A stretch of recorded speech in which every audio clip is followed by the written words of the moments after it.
Hello साथीहरू, good afternoon. आज चाहिँ म खाजामा चटपटी बनाउन लागेको कि साथीहरू लास्टसम्म हेरेर साथ दिनु होला।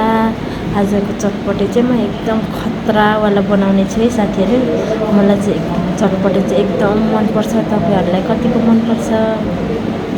त्यही भएर मैले सब चिजहरू हालिसकेँ। अब म यहाँ मटर हाल्दैछु कि मटर हालेँ। त्यसपछि म तपाईँहरूलाई भुजा हाल्ने छु।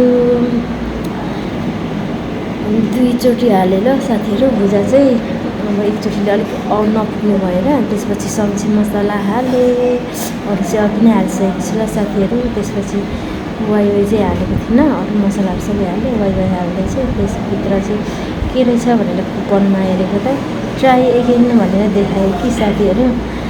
त्यसपछि मसलाहरू लगाएँ, नुन पनि लगाएँ। त्यसपछि लास्टमा चाहिँ तेल लगाएर यसलाई चाहिँ राम्रोसँग मिक्स गर्नुपर्छ है साथीहरू।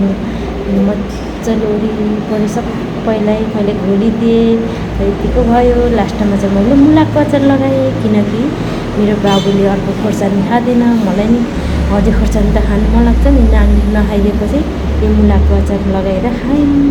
अनि सँगै बसेर छोरी र मैले चाहिँ इन्जोय गर्दै खायौँ। नानी बाबुले पनि साइडमा बसेर खाइराखेको छ ल साथीहरू।